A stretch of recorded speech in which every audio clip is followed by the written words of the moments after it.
अज्ञानतिम्रान्धस्य ज्ञानाञ्जनशलाकया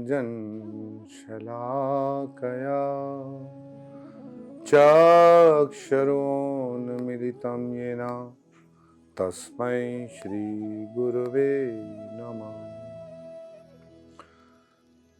नमो विष्णुपादाय कृष्णपृष्ठाय भूतले श्रीमते कीर्तनानंद स्वामी इति नामिने। नमस्ते भक्तिपदाय प्रभुपाद प्रियाय ते लीलाक्षेत्रं परं धाम स्थापितं येन पाश्चमे। नमो महावदन्याय कृष्ण प्रेम प्रदायते कृष्णाय कृष्ण चैतन्य नामिने गौरतवस्य नमः। जय श्री कृष्ण चैतन्य प्रभु नित्यानंद श्री अद्वैत गदाधर श्रीवासादि गौर भक्तवृंद। हरे कृष्णा कृष्ण कृष्ण हरे हरे, हरे राम राम राम हरे हरे। हरे कृष्णा।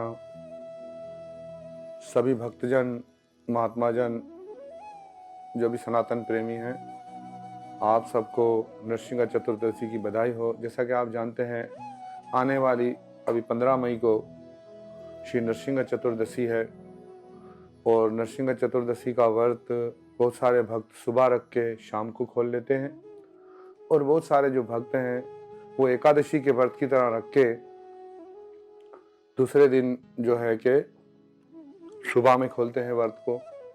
तो प्रिय भक्तों, आइए हम आज बात करेंगे श्री नरसिंह भगवान के बारे में कि भगवान का ये नरसिंह अवतार जो है वो किस तरह प्रकट हुआ और किस भक्त के कारण भगवान ने अपना आधा शेर और आधा नर रूप बनाया। प्रिय भक्तों,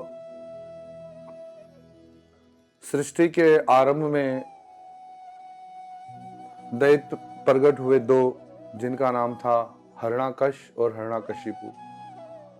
हरणाक्ष की मृत्यु हुई विराह भगवान के हाथों से।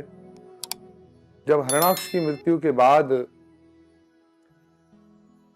जो हरणाकशिपु थे, उन्होंने बड़ी कठिन तपस्या की।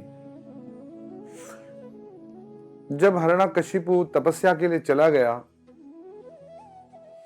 तो वहां पर जो है बृहस्पति जी भी तोते के रूप में आ गए और वो बार बार बोल रहे थे कि वो कह रहा था ब्रह्माय नमः, ये कह रहे नारायणाय नमः। ब्रह्माय नमः नारायणाय नमः, उसका मन नहीं लगा, घर आ गया। हरणाकशिपु की जो पत्नी थी कयाधु, वे भगवान की भक्त थी। उसको संत महात्माओं का बचपन से ही संग प्राप्त था। अब कयाधु को ने पूछा कि आप तो तपस्या के लिए गए थे, वापस आ गए? तो उन्होंने कहा हाँ, तपस्या के लिए गया था, पता नहीं कोई नारायण नारायण बोल रहा था। बोले क्या बोल रहा था? बोले नारायण नारायण। तो बार बार वो पूछ रही थी क्या बोल रहा था? बोले नारायण नारायण। तो उसने भोजन आदि कराया और नारायण नारायण कहते कहते उनका सहवास हुआ। सहवास हुआ तो उसे गर्भ धारण हो गया। तो नारायण बोलने की वजह से और स्त्री के चित्त में नारायण थे, इस वजह से उनके गर्भ में एक भक्त का प्रवेश हो गया। हरणाकशिपु तो चला गया तपस्या के लिए और उसके बाद इंद्र ने आक्रमण किया और वे सोच रहा था कि भाई ये इसकी पत्नी जो गर्भवती है, उससे जो भी संतान उत्पन्न होगी उसे हम क्या करेंगे, मार देंगे। नारद जी मिल गए रास्ते में।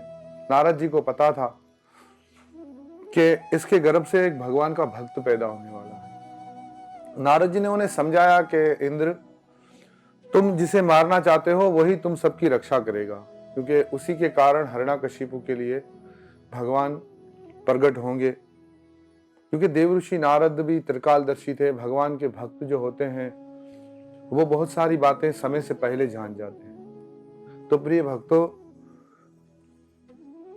प्रहलाद का जन्म हुआ। हरणाकशिपु ने बड़ी कठिन तपस्या की थी। फिर उसने वरदान प्राप्त किया था कि वो ना घर में मरे, ना बाहर मरे, ना दिन को मरे, ना रात को मरे। ना अस्त्र से ना शस्त्र से।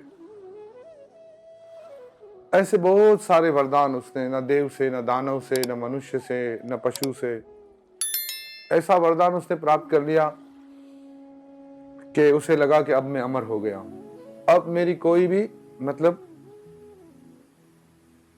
मृत्यु का कारण नहीं बन सकता है।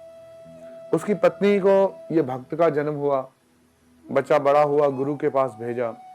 वो कह रहे थे कि हमारे भगवान हिरण्यकशिपु है, और ये बालक जो था जिसका नाम प्रहलाद रखा था, वह कहता था नहीं, हमारे भगवान तो श्री हरि विष्णु है। सब हैरान हो जाते, उसके गुरु डांटते थे, भाई क्या बोल रहे हैं, हमारे भगवान तो हिरण्यकशिपु है। जैसे आज देखें समाज में जब हम कृष्ण की बात करते हैं, राम की बात करते हैं या विष्णु की बात करते हैं, तो लोग कहते हैं अरे नहीं, ये भगवान नहीं है, हमारे भगवान तो पता नहीं कोई नए भगवान निकाल लेते हैं। क्योंकि समाज की ऐसे ही दुर्गति पे आज से नहीं, पहले भी होती आई है। इसी कारण से जो मूल में भगवान की भक्ति है, उसको ठुकरा कर लोग खुद ही भगवान बनने के चक्कर में। देखिए आज भी एक मायावाद का फलसफा ऐसा फैल गया है कि हर आदमी भगवान बनने के चक्कर में है, और जो लोग भगवान बनने की बातें करते हैं, उनके अगर चप्पल खो जाते हैं ना तो बड़े परेशान हो जाते हैं, भाई किधर गए चप्पल किधर गए, चप्पल किधर गए हैं। तुम जब भगवान हो तो भाई चप्पल का तुम्हें पता नहीं, और तुम पूरी दुनिया के पूरे ईश्वर, रचिता, कर्ता धर्ता, ब्रह्म भूत, ये सब बनना चाहते हैं। तो ये ध्यान दें, ये कथा हमें समझाती है कि भाई हमें जो है भगवान बनने की कोशिश नहीं करनी। हिरण्यकशिपु के पास शक्ति थी, बल था, उससे वो भगवान बन गए। और उनकी गुरुकुल में भी यही समझाने लगे सब कि विष्णु भगवान नहीं है, कोई शिव भगवान नहीं है, हिरण्यकशिपु भगवान है। पर उनका पुत्र कहता था नहीं, श्री हरि विष्णु भगवान है। इस बात को लेकर उस पर कई जुल्म हुए। उसके पिता ने जब उससे पूछा क्या सीखा, तो उन्होंने नारायण की भक्ति बताई। उन्होंने असुर बालकों को भी बताया, अपने पिता को बताया। उन्होंने कहा श्रवणम कीर्तनम विष्णु समरणम पाद सेवन अर्चन वंदन दास्य सख्य आत्मनिवेदन। नवदा भक्ति का उपदेश दिया कि भगवान के बारे में श्रवण करो और उनका कीर्तन करो, उनका स्मरण करो, उनके चरणों की सेवा करो, उनकी अर्चना करो, उनकी वंदना करो, उनके दास बनो, उन्हें अपना सखा समझो और अपने आप को पूर्ण समर्पित उनको कर दो। उनके पिता ने कहा अरे ये तो घर का भेदी लंका ढाए, ये तो ऐसा हो गया कि हमारे अपने ही घर के अंदर कौन हो गया, एक महान हमारा ही दुश्मन पैदा हुआ, अब ऐसा किया जाए, इसे मारा जाए। तो बड़े अत्याचारों के बाद बहुत सारे, तब प्रहलाद बार बार बच गए, होलिका भी मर गई, सांपों से डसवाया, जहर दिया, सब जगह से भगवान ने उनकी रक्षा की। यहां प्रहलाद का चरित्र हमें यह बताता है कि जब एक भक्त कभी भी अपने विश्वास से डामाडोल ना हो,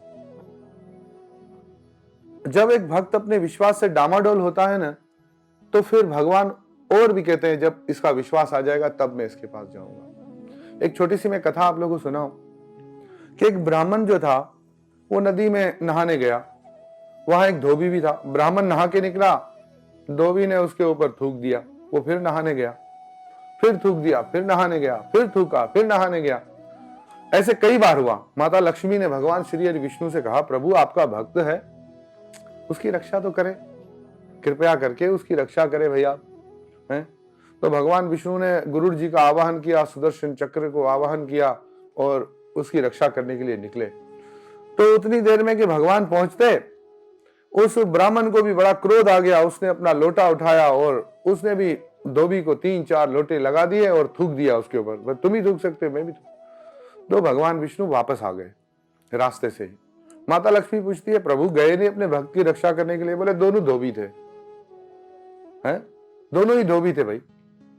तो ये बात है, हमें अपना धैर्य नहीं खोना चाहिए, भक्त प्रहलाद की तरह दृढ़ विश्वास रखना चाहिए। भक्त प्रहलाद ने ना अपने पिता का अपमान किया, न कभी अपने गुरु का अपमान किया। उन्होंने तो अपने मरने वाले गुरुओं के लिए भी प्रार्थना करके उनको भी जिंदा किया।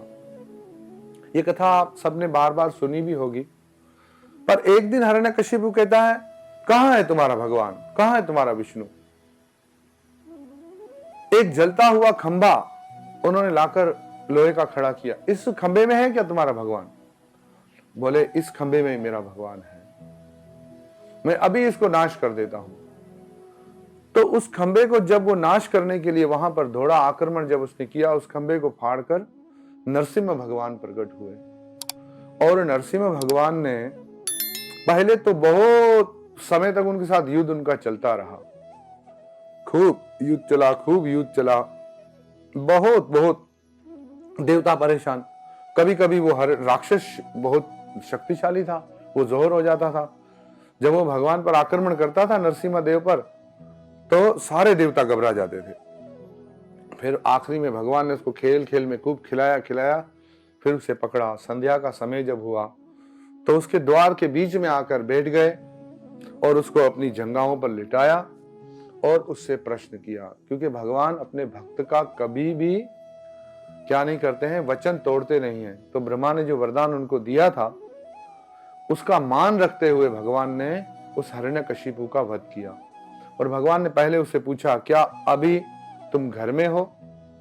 उसने देखा, बोले नहीं। तुम बाहर हो? बोले नहीं। क्योंकि घर के दरवाजे का जो बीच का द्वार का जो स्थान है, उसके बीच में भगवान खड़े थे।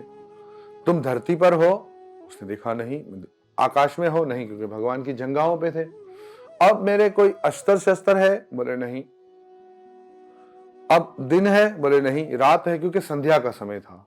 भगवान ने अपने नाखूनों से उसके छाती को चीर दिया और उसकी आंतों को अपने गले में डाल लिया, अपने भक्त प्रहलाद की रक्षा की। और उसके बाद हिरण्यकशिपु को मारने के बाद भगवान नरसिंह बहुत ही क्रोध में थे। उनके मुंह से जैसे अग्नि प्रकट हो रही है। कोई देवता भी उनके आगे जाने को तैयार नहीं था। शिव को बोले जाओ, बोले नहीं नहीं नहीं, भस्म कर देंगे। ब्रह्मा न जाए, इंद्र न जाए, और कोई न जाए। उस वक्त नारद जी ने सबको प्रेरणा दी कि हमें प्रहलाद को आगे करना चाहिए, क्योंकि प्रहलाद के लिए भगवान नरसिंह प्रकट हुए हैं।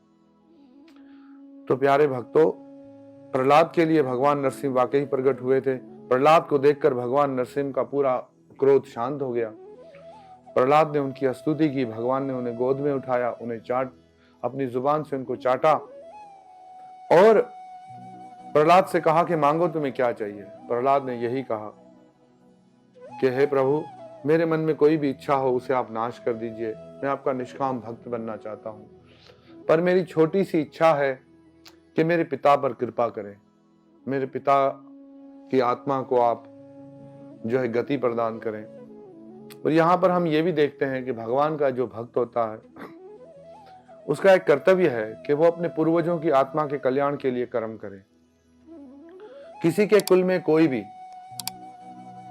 जब पाप कर्म करता है तो उसके पितृ जो स्वर्ग में या भगवान के धाम में होते हैं, वहां से भी उनको नीचे धरती पे आना पड़ता है। और कोई भगवान की भक्ति करता है तो भगवान नरसिंह देव ने वहां कहा कि तुम्हारी तो 21 पीढ़ियां तर चुकी हैं। तो एक भक्त जब भगवान की भक्ति करता है तो उसके से जुड़े हुए उसकी माँ का परिवार, उसकी गुजरी हुई 7 पीढ़ियां और आने वाली 7 पीढ़ियां, ये सभी तर जाती है। तो प्रिय भक्तों, आज के दिन में खास करके इस नरसिंह चतुर्दशी के दिन सभी भक्तों को खूब नरसिंह भगवान को कभी भी हम तो रोज याद करते हैं। आरती के बाद भगवान नरसिंह की आरती गाते हैं हम, और जिस आरती के अंदर बहुत सुंदर प्रार्थना है ये, और उसको गाना चाहिए कि नमस्ते नरसिंहाय प्रहलाद अहलाद दायिने हिरण्यकशिपुर बक्षा शिला टंका न खालाय यतो नरसिंहो परितो नरसिंहो यतो यतो यामी ततो नरसिंहो बाह्ये नरसिंहो हृदय नरसिंहो नरसिंह आदिम शरणम प्रपदे तब कर कमल वरे अद्भुत सिंगम दालिता हिरण्यकशिपो तनोर भृंगम केशव धरता नरहरि रूप जय जगदीश हरे। ऐसे भगवान नरसिंह की स्तुति सबको करनी चाहिए और हमें प्रार्थना करनी चाहिए कि हे नरसिंह मां प्रहलाद पति, तू रखना लाज हमारी, तेरे बालक तेरे आगे हाथ जोड़कर खड़े हुए। महाभयानक इस भूमि पर तेरा कीर्तन गाते हैं, रात दिन तेरे नाम की महिमा को दोहराते हैं। हे भगवान नरसिंह, हम आपकी शरण में हैं, कृपया करके हमारी रक्षा करें। तो भगवान श्री कृष्ण जहां बंसी बजाकर आनंद देते हैं, वहीं नरसिंह भगवान के रूप में भक्तों के जितने भी विघ्न हैं उन सबको हरते हैं। खासकर भक्ति में आने वाले विघ्नों को भगवान नरसिंह हरते हैं। हरे कृष्ण, धन्यवाद।